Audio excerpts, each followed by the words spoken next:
संत कबीर साहब की जब ख्याति बहुत फैल गई थी चारों ओर, तो उनके दरवाजे पर लोगों की भीड़ जमी रही।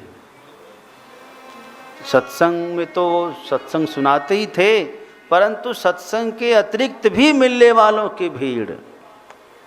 अब तो उनको 2 मिनट भी चैन न मिले कुछ लिखने पढ़ने के लिए, स्वाध्याय के लिए। तब कबीर साहब ने एक वैश्या का सहारा लिया। उसको कहा कि बहन, तुम मेरी धर्म की बहन हो। आहा, कोई बहन कहे, प्रभावित हो गई। क्या करना है? कहा कि तुम्हारी एक मदद चाहिए दीदी। क्या मुझसे मदद? बोले हाँ। ठीक है।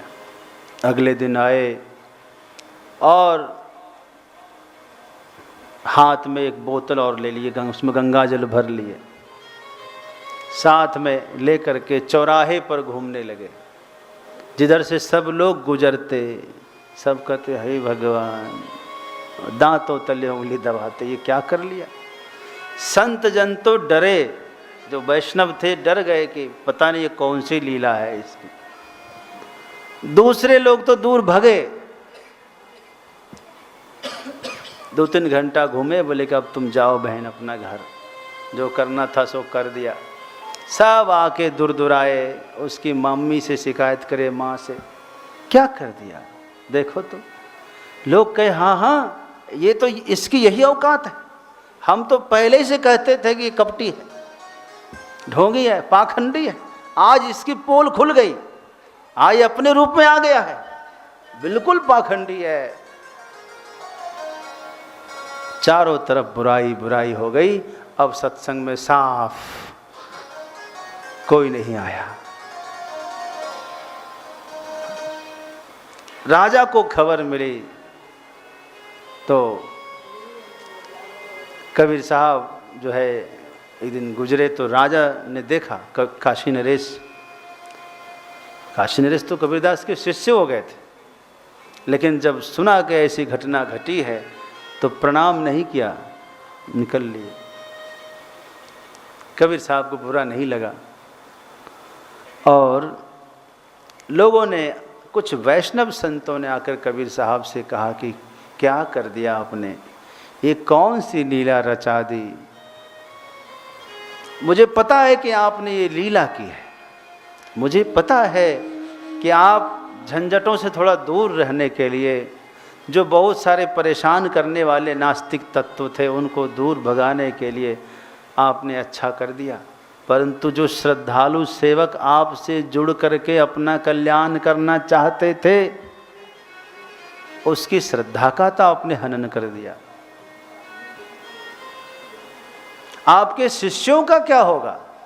शरणागत जो शिष्य थे। कबीरदास ने कहा अच्छा।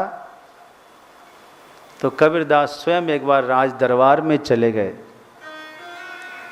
जब गए तो काशी नरेश ने उठकर प्रणाम भी नहीं किया और ना ही किसी ने उनसे कुछ पूछा, आओ भगत, कुछ नहीं। ये भी चुपचाप बैठ के जा करके बैठ गए और अपने ध्यान में खो गए। अपने ध्यान में यानी मानसिक सेवा में खो गए।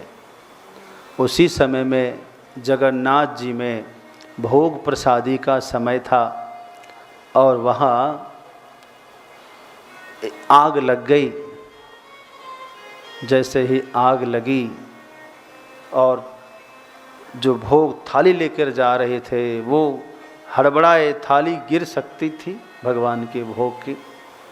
और कबीर साहब ने देखा तो ऐसे करके वहाँ एक दिया जल रहा था टेबल पर, वो ऐसे उल्टा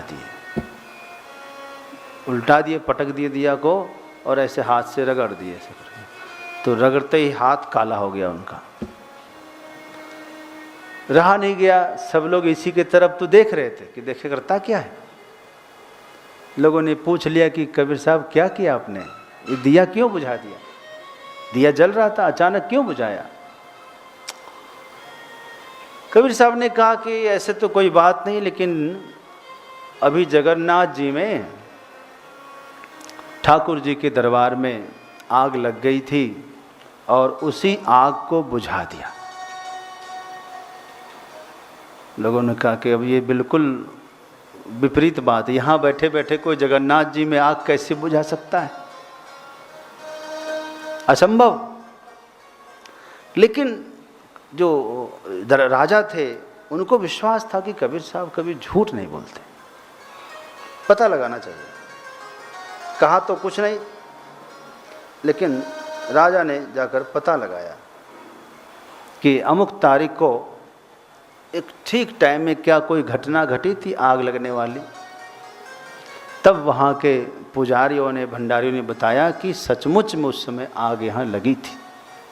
हम सब बहुत हड़कंप में हो गए। अंतःपुर में आग लग जाए तो ठाकुर जी तो पास में है ना वहाँ, और ठाकुर जी स्वयं लकड़ी के, आपको पता है उनका विग्रह काष्ठखंड के, तो हाहाकार सा मच गया था। वो तो तुरंत संत कबीर साहब आए और उन्होंने आकर के कैसे चट्ट से आग को बुझा दिया और सब शांत किया रगड़ करके।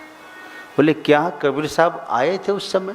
बोले हाँ हाँ, वो साक्षात यहाँ आए थे, उन्होंने आकर के इसको बुझाया था। कहाँ से आ गए?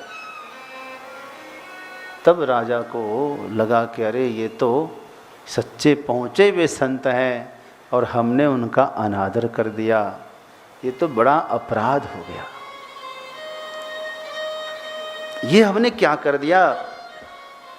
हमने गुरुदेव का अपमान कर दिया।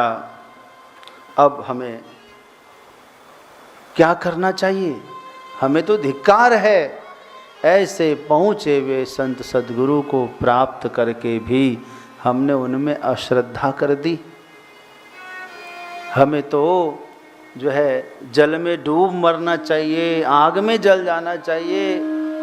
इस जीवन को धिक्कार है। अब तो बड़ा पाप लगेगा।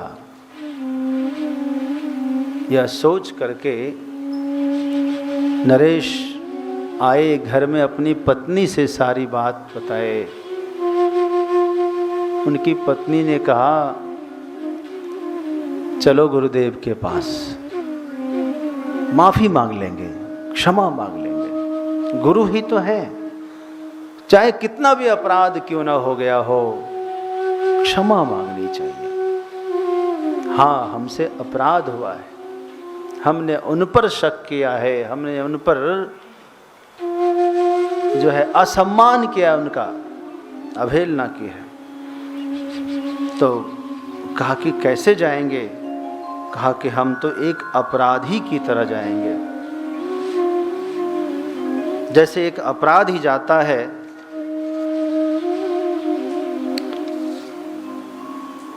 क्या किया?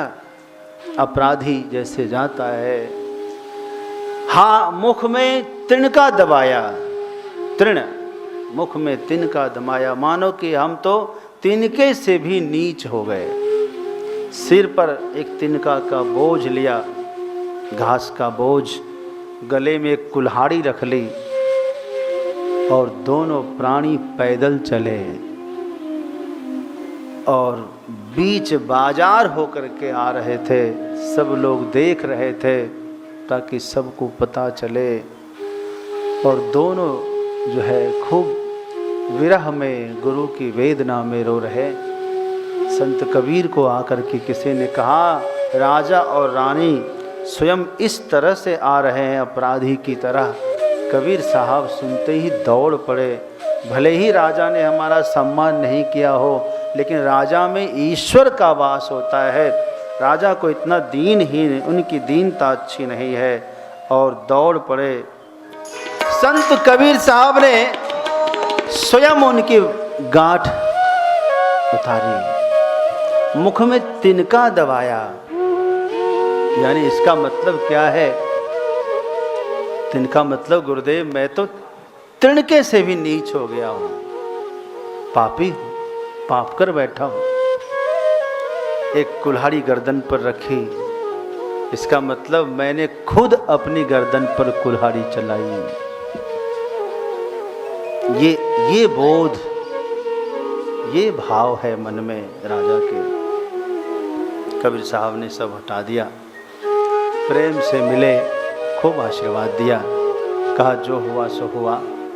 लेकर कुटिया में आए, सत्संग हुआ, आशीर्वाद दिए। तब पूरे काशीवासी को पता चला कि वो था एक नाटक था। वैश्या के साथ जो घूमे कबीर साहब, वो एक नाटक। ये तो पहुंचे हुए फकीर है, ये तो परम सिद्ध संत है।